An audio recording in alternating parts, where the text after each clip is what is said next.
예수님께서 사마리아를 거쳐서 갈릴리로 올라가셨지요. 그리고 갈릴리에서 활동을 하시던 예수님께서 아마 꽤 오랜 시간이 흐른 것 같습니다. 요한복음 4장과 5장은 시간 간극이 굉장히 길어요. 근데 또다시 유대인의 명절이 되어서 예루살렘에 올라가셨을 때 이야기입니다. 1절에 그 후에 유대인의 명절이 되어 예수께서 예루살렘에 올라가시니라. 유대인의 명절이라는 표현이 다른 복음서와는 달리 요한복음에 유난히 많이 나옵니다. 요한은 이 유대인의 명절, 유대인이라고 하는 이 가지고 있는 그 의미가 굉장히 예수님 하나님 나라와 충돌하는 그런 이 개념으로 증언을 하고 있어요. 명절이라 하지 않고 꼭 유대인의 명절 이렇게 말합니다.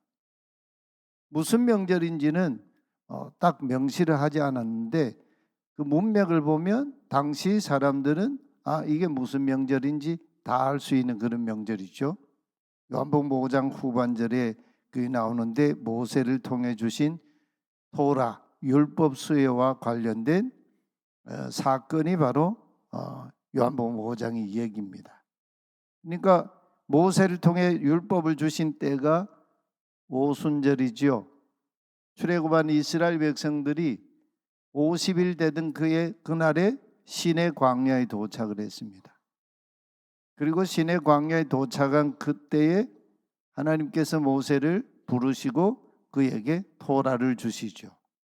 바로 그날을 기념한 절기가 오순절이죠. 이 본문 사건의 배경을 좀 보면 예루살렘 성 안입니다. 양문교치라 있습니다. 이 양문이라고 하는 것은 성전에 그 희생 제물을 가지고 들어가서 희생 제물을 드릴 때 통과하는 그런 일종의 문이에요. 베데스다 연못가에 5 행각이 있었다 합니다.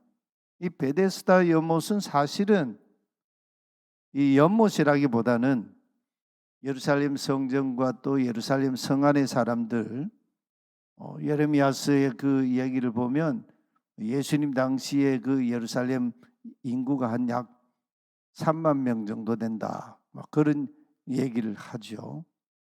그런 이 예루살렘 성안 사람들이 쓸 거대한 인공 저수조입니다. 우기 때, 겨울에 비가 오는 우기인데 그 우기 때 흐르는 물을 유입시켜 가지고 저장해 놓은 그 큰 수조가 2개가 있는데요. 하나는 자연 이 바위를 까 가지고 그리고 그 깊은 웅덩이를 만들고 또 하나는 이 돌벽돌을 쌓아 가지고 만들어 놓은 그런 이 저수조입니다. 이스라엘 이 지역 곳곳에 가면 그런 이 거대한 저수조들을 그 파놓은 것을 볼 수 있지 않습니까? 근데 거기 행각 5이 있는데 각종 불치병 환자들이 거기 모였습니다. 많은 환자들, 시각장애인, 또 다리 저는 사람 장애인, 혈기 마른 사람들 이런 병자들이 행각에 자리를 펴고 거기에 누워 있었습니다. 그들은 물이 움직일 때를 기다리고 있던 사람이었습니다. 천사가 가끔 와서 모세에 내려와서 물을 이렇게 움직이게 했는데 그 물이 움직일 때 가장 먼저 들어가는 사람이 어떤 병에 걸렸든지 나았기 때문이다. 그런 이 이야기들이 있었기 때문에 거기 와 있었죠. 그런데 거기 행각에 있는 환자들 중에 예수님이 주목하신 한 인물이 있었습니다. 그 사람은 38년 된 병자였습니다. 병이 아주 오래된 것을 예수님이 이미 아셨다 그럽니다. 그 병이 오래된 것을 보시고 아셨다. 여러분 38년 된 병자 이러니까 왜 그 사람은 38년 된 병자였을까? 이 퍼뜩 떠오르는 성경의 옛 고사가 있지 않습니까?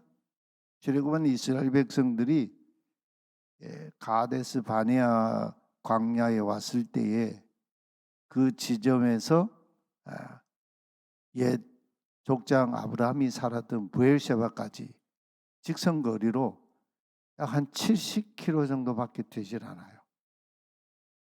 이 브엘셰바, 이 가데스 바네아 광야에서 브엘셰바까지 한 70km밖에 안 돼요.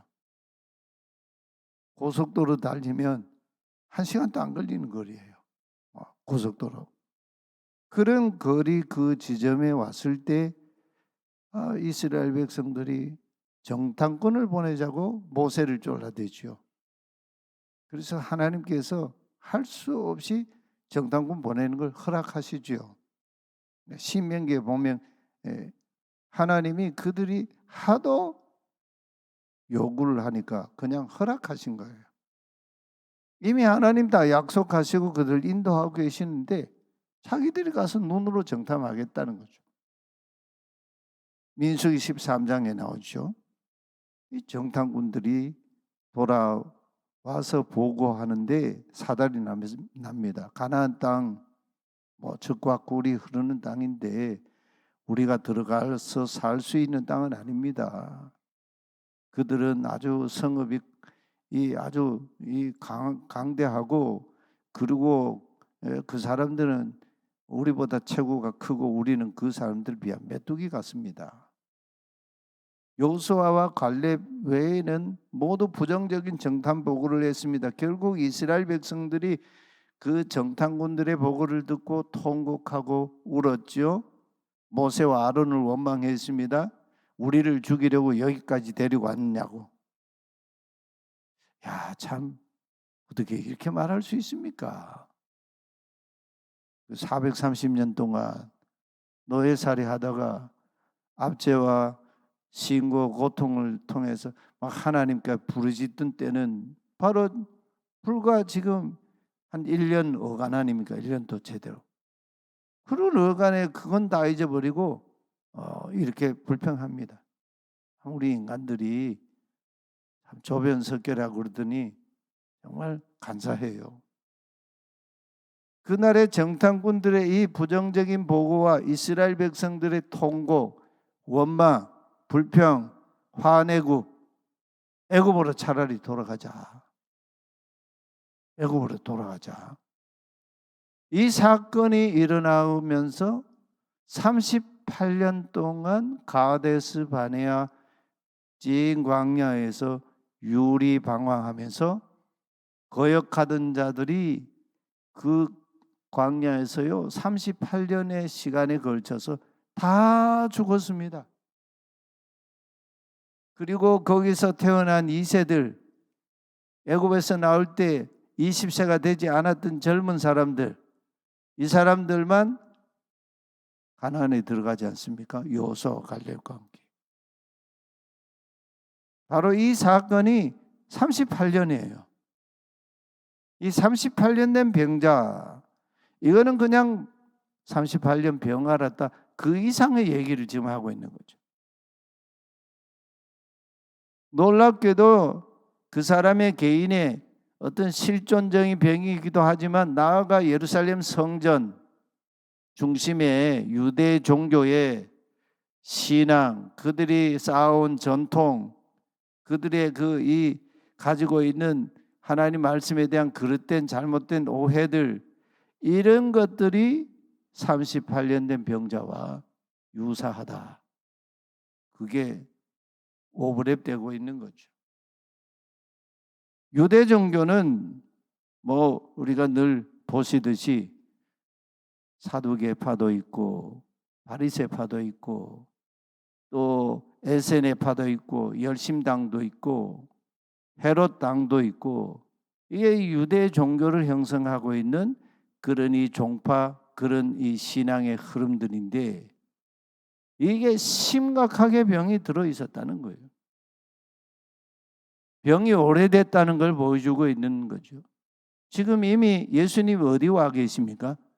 유대 종교의 심장부인 예루살렘의 성전, 이 예루살렘 성 안에 성전 구역 내에 지금 와 계시지 않습니까?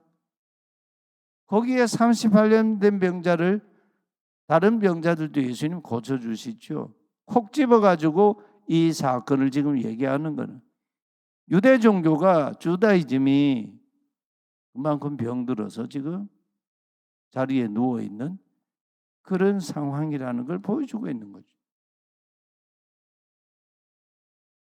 예수님께서 바로 그 38년 된 병자를 주목하시고 그의 병이 이미 오래된 것을 아시고 질문을 하셔요. 내가 낫고자 하느냐? 여기 이 질문 동사는요, 진짜 낫고자 하는 의지가 있느냐는 예수님의 말씀이에요. 이건 다르게 뒤집으면 유대 성전 종교, 유대인의 그 유대교의 그 이 병든 여기서 낫고자 하느냐는 질문과 같아요. 이 사실은 그 질문에 이 사람 뭐 별로 희망도 없이 체념적인 푸념을 쏟아넣죠. 주여. 여기 주여라는 말은 선생님 그런 의미예요. 물이 움직일 때 나를 못에 넣어줄 사람이 없나이다. 그래서 내가 내려가는 동안에 다른 사람이 먼저 내려가나이다. 그때 뜻밖의 예수님의 말씀이 그에게 주어집니다. 지금 당장 일어나라. 명령했어요. 지금 당장 일어나라. 그리고 접속사도 없이요, 연속적으로 명령을 쏟아내지. 지금 당장 일어나라. 내가 깔고 누워있는 그 자리를 들어라. 이렇게 말씀하셔요. 그리고 지금 걸어가라. 이렇게 명령하십니다. 그러자 어떻게 됐습니까? 그 사람이 곧 즉시 그 38년 된 그 병이 나았다 그럽니다. 그러더니 깔고 앉아있던 자리를 들어 올렸다는 거예요. 그러자 그때부터 그 사람이 두루 다니기 시작했다. 이렇게 요한이 증언하고 있어요. 이런 놀라운 표적이 어째서 일어날 수 있습니까?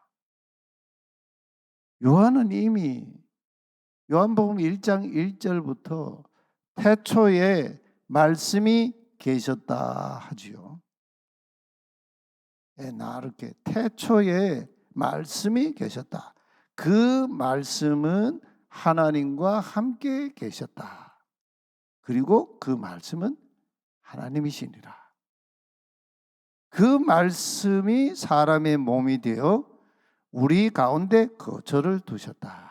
여기 거처를 두셨다고 하는 의미가 바로 38년 된 병자가 누워있는 베데스다, 바로 그 행각 현장에 예수님이 거기 그들과 함께 있었다, 그와 함께 있었다, 그 말씀인 거죠. 그래서 우리가 그분의 영광을 보니 아버지에게서 나신 하나뿐인 독생자의 영광이었다. 은혜와 진리가 충만하더라. 구약 성경, 창세로부터 구약 성경에 나온 모든 것들을 이 한 절 속에 다 집어넣고 있는 말씀이에요. 씁쓸하게도 이 요한복음 5장 베데스다 연못가의 이 사건에서는 이상해요. 분위기가요, 삐그덕 끓이고 있어요. 하나님의 그 독생자의 영광을 보는 자가 그 현장에 아무도 없어요.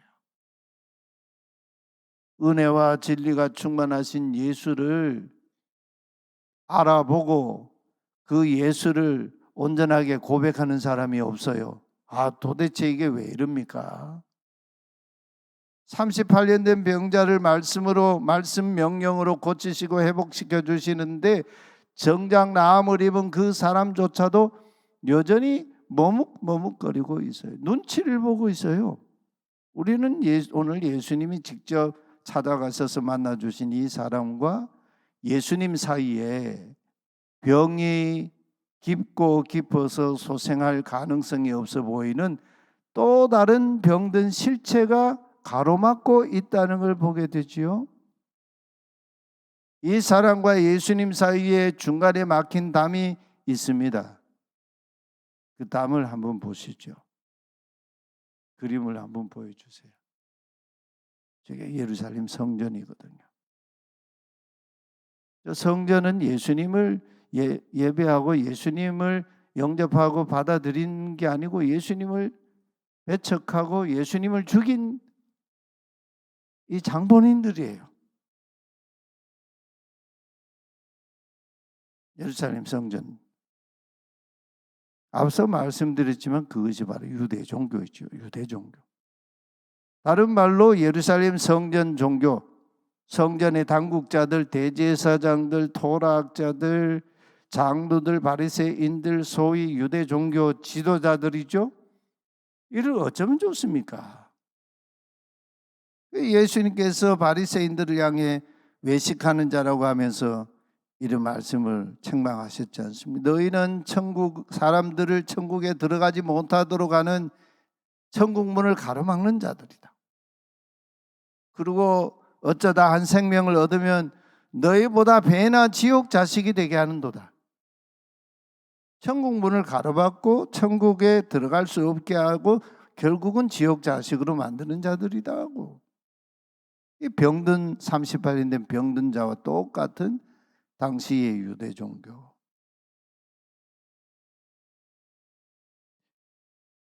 오늘 우리가 속해 있는 한국 교회도 이 말씀에 예외일까요? 이 성전 종교에 속한 자들이 뭐라고 합니까? 요한은요 9절에서 그걸 아주 우리에게 묘하게 증언하고 있어요. 9절에요. 그 사람이 나아서 자리를 들고 걸어가니라. 그런데 그날이 안식일이었다 합니다. 여기 안식일이었다는 말은 아직 안식일이 지속되고 있는 시간이었다 그런 얘기예요. 안식일이 끝나지 않은 시간이었다. 이 말이요 엄청난 장벽 담으로 경계선으로 이 사람과 거기에 있는 사람들에게 다가오고 있었어요. 이 38년 된 병자와 같은 유대 종교 예루살렘 성전 종교 이 사람들의 관심은 병고로 고생하다가 인생을 절망 중에 보내고 있다 병 나은 그 사람에게는 관심이 하나도 없어요.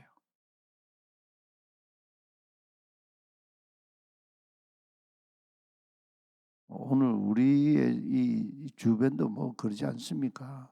어떤 사고가 일어나고 그러면 그 사고의 그 아픈 면보다는 그걸 어떻게 하면 우리 쪽으로 유리하게 해석하고 끌어들이고 이용할까? 이런 사람들이 늑대같이 달려들잖아요. 오직 그 병 나은 사람이 안식일에 해서는 안 될 일, 앉았던 자리를 집어 올리는 행위, 안식일에 일하면 안 된다고 자기들이 규정을 해놓으니까요. 그리고 그걸 들고 장소 이동하는 거, 위치 이동하는 거, 이걸 안식일 범하는 일로 보았다는 거죠.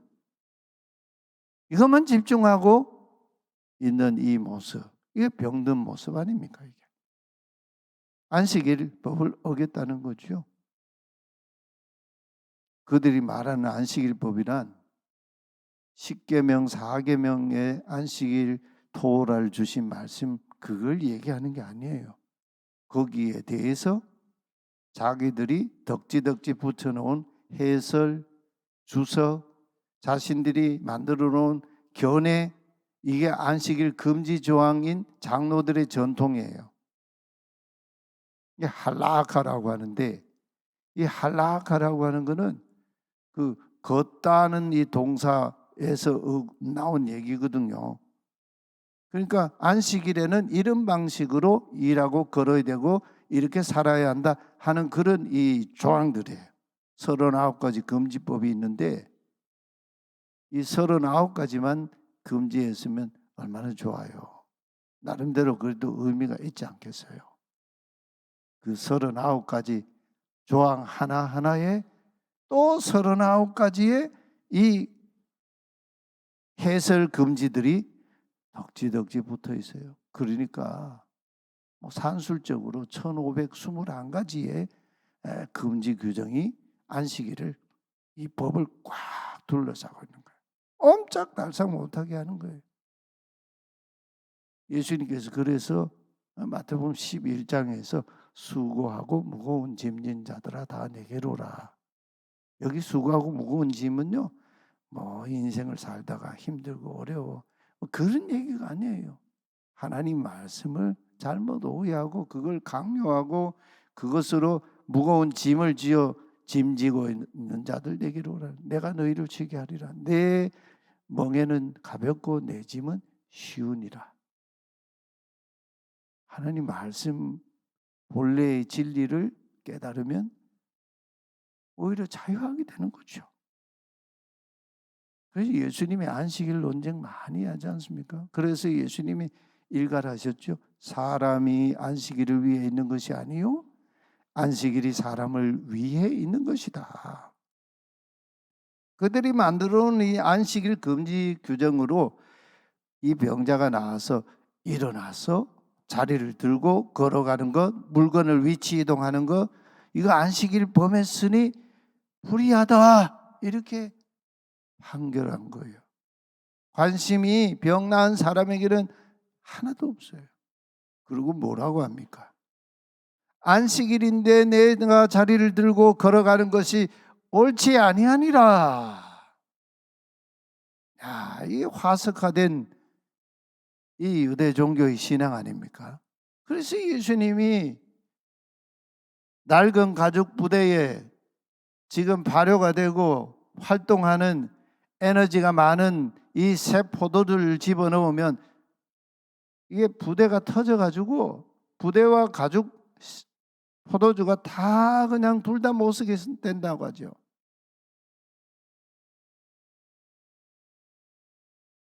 이 사람도요, 이 유대인들이 막 자기에게 안식일에 너 왜 그 물건 자리 들고 왜 위치 이동시켰냐 이러니까 머뭇거려요.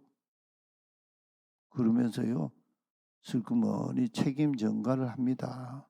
나를 낫게 한 그가 자리를 들고 걸어가라 하더이다 이럽니다. 그러자 또 캐묻습니다. 너에게 자리를 들고 걸어가라는 사람이 누구냐? 그가 누구인지 알지를 못했습니다. 하도 사람들이 많고 예수님이 그 자리를 피해버리시니까 자기를 낫게 해준 그분을 찾을 수가 없었어요. 그 후에 예수님께서 성전에서 이 병 나은 사람을 개인적으로 만나셨는데 예수님이 말씀하세요. 보라, 내가 나았으니 더 심한 것이 생기지 않도록 다시는 죄를 범하지 말라. 그제야 병 나은 사람이 유대인들에게 자기를 고친 예수를 알려주지요. 그 사람은 내 병을 고쳐준 사람은 예수님이니이다. 그런데 놀라운 변수가 일어났습니다. 그때부터 유대인들이 예수를 박해하기 시작하니라. 박해의 기준은 한락하죠. 그래서 예수님을 박해하는 자들에게 예수님께서 한마디 하시죠. 내가 안식일 범해서 내가 범죄했다고? 내 아버지께서 지금까지 일하고 계셔서 나도 일하노라. 이러니까 이 사람들이요 또 죄를 더 가중을 시켰어요.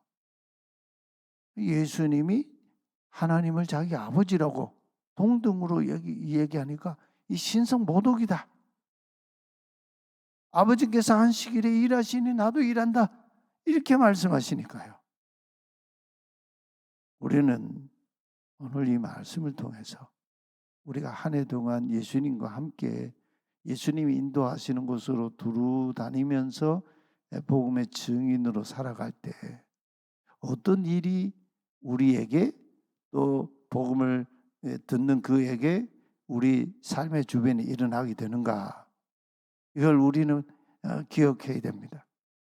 우리가 복음의 증인으로 선교사로 살아갈 때 우리의 증언으로 예수 믿는 자들이 생겨날 때에 반드시 그 사람에게 무사 안일의 삶이 찾아온다는 것이 아니라는 걸 우리가 기억해야 합니다. 예수 신앙 때문에 주변으로부터 박해가 일어나죠. 오랫동안 묶여있던 삶의 굴레들이 장벽이 되어 다가옵니다. 제가 예전에 섬기던 교회 권사님, 지금은 이제 작고 하셨는데요. 그 권사님이 아주 믿음이 좋은 가문에서 믿음 생활하고, 그래서 부모님이 부잣집에 시집 보낸다고 예수 안 믿는 집에 시집을 보내셨어요. 25년 동안 이 불신 가정에서요, 제사란 제사는 1년 내내 그냥 모시는 그런 이 유교, 이 제사 집안, 거기에 시집와가 25년을 제사상을 차렸는데 25년 제사하던 그날에 첫 번째 제사 때 들고 일어났어요. 그게 첫 번째 제사 때 제사상을 다 해놓고 그거를 다 뒤집어 엎어버렸어요. 내가 더 이상은 이제 제사 못 모신다고.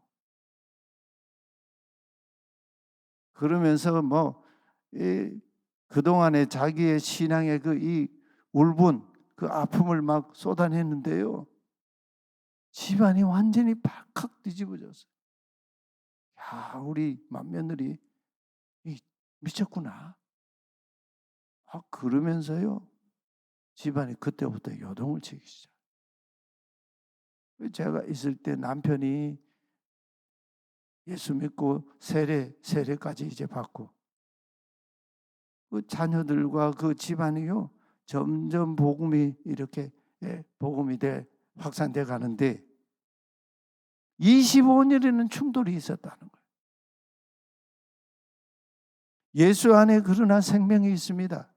예수 안에 치유와 나음이 있고 38년 된 이 병 나은 사람을 두고 예수님과 유대 종교가 충돌했습니다. 이런 일은 우리 자신에게도 예수 신앙을 가지는 사람 그 누구에게도 일어날 수 있습니다. 그러나 예수님과 함께 우리가 화성의 찬양 고백하지 않습니다. 선한 능력으로 일어서리. 내가 앉았던 자리를 들고 예수님과 함께 다니는 자가 되어야겠습니다. 이 소망은 우리를 부끄럽게 하지 않습니다. 담대하게 파라이시아, 담대하게 복음의 증인으로 살아가십시다. 내가 복음을 부끄러워하지 아니하노라. 바울의 고백이 우리 모두의 고백이 되기를 소망합니다.